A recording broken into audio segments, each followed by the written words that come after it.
गुरु जो होता है, गुरु का मतलब समझना बहुत जरूरी होता है, जो कि नॉर्मली नहीं समझ पाते हम। गुरु और टीचर दोनों को हम सेम समझ लेते हैं, एक दूसरे का सिनोनिम समझ लेते हैं, पर्यायवाची समझ लेते हैं, जो कि नहीं होता है एक्चुअली।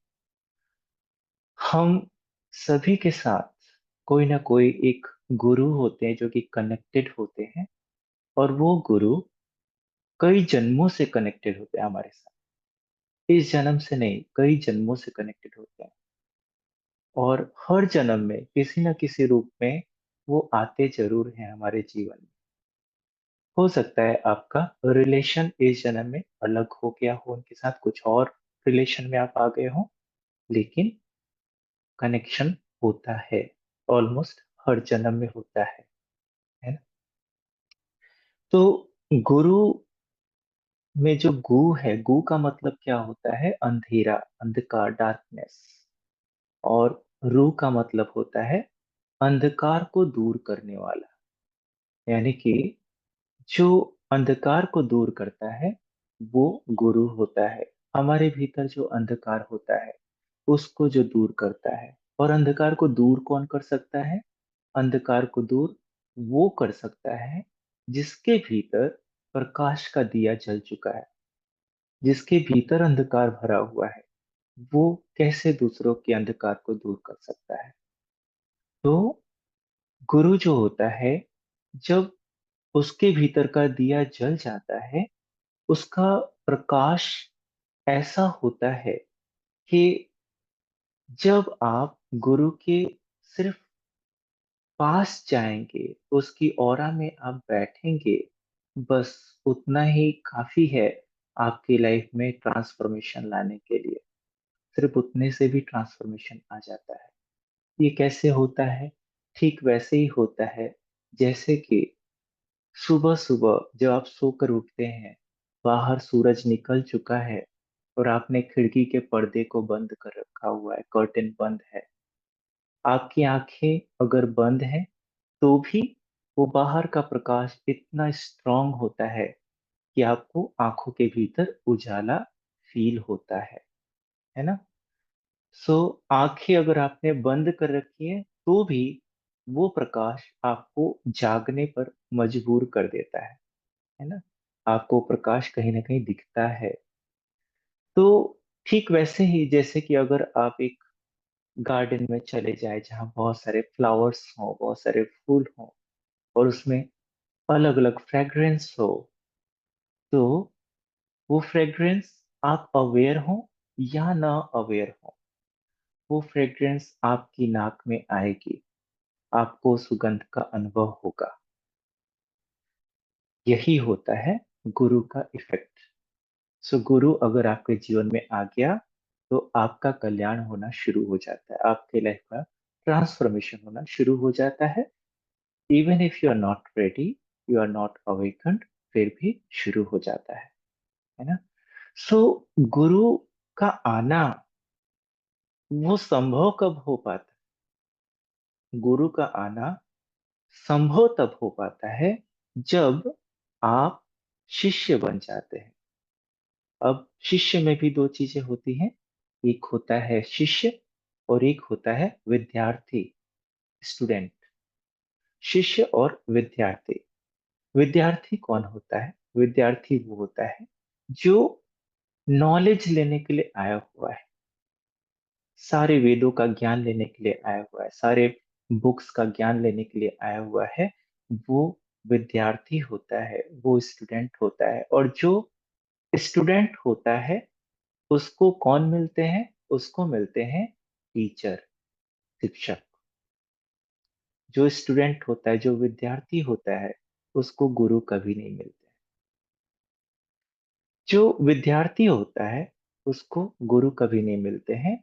शिष्य कौन होता है? शिष्य का मतलब होता है जो इतना प्यासा है ज्ञान के लिए कि वो उस ज्ञान को, उस गहनतम ज्ञान को प्राप्त करने के लिए अपना शीश कटाने के लिए रेडी है। अगर गुरु ने बोल दिया तो अपना गर्दन भी कटवाने के लिए रेडी है, इतनी प्यास है उसके भीतर। तो जब वो प्यास होती है तो फिर वो विद्यार्थी नहीं, वो शिष्य कहलाता है। और जब आप शिष्य बन जाते हैं तो आपके जीवन में गुरु प्रकट हो जाता है।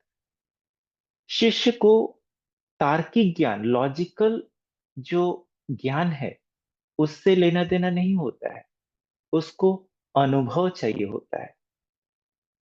अनुभव और ज्ञान दोनों में फर्क है, क्योंकि हर चीज जो है उसके ज्ञान से उसको नहीं समझा जा सकता।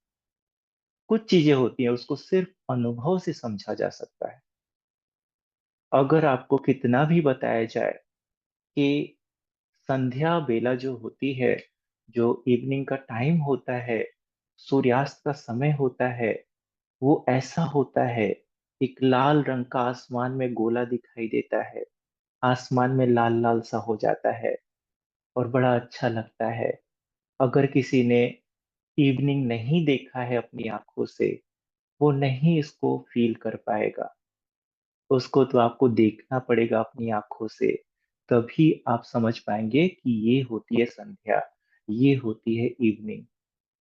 एक बार कहते हैं कि एक बंदा था जो कि पहुंच गया भगवान के पास जैसे तैसे करके। तो भगवान ने देखा आ गया है मेरे पास, तो चलो इसका कुछ कल्याण कर देते हैं। तो उन्होंने बोला कि आप मुझसे जो पूछना है पूछ लो, लेकिन ध्यान रहे आप जो भी क्वेश्चन पूछोगे वो एक्सपीरियंस से रिलेटेड होना चाहिए। वो लॉजिकली कुछ ऐसा नहीं होना चाहिए क्वेश्चन। तो मैं किताबी ज्ञान देने के लिए नहीं हूं यहाँ पर, बुकिश नॉलेज देने के लिए नहीं हूँ। तो उसने पूछा कि बहुत सोचा पहले तो क्या पूछूं क्या पूछूं, और उसके बाद फिर उसने पूछा कि ये बताए कि मृत्यु क्या है, व्हाट इज डेथ। तो भगवान ने क्या किया, एक तलवार लिया और फटाक से उसकी गर्दन काट दी। ये है मृत्यु। भगवान ने उसकी आत्मा को बताया कि ये है मृत्यु। क्योंकि मृत्यु का ज्ञान नहीं दिया जा सकता है, मृत्यु को अनुभव किया जा सकता है। सो जो अनुभव करना चाहता है, जो अनुभव करना चाहता है इस जीवन के सत्य को, उस परमात्मा के सत्य को, उस अध्यात्म के सत्य को, जो रस पान करना चाहता है अपने क्राउन चक्र से झरते हुए अमृत का, उसको गुरु मिलते हैं।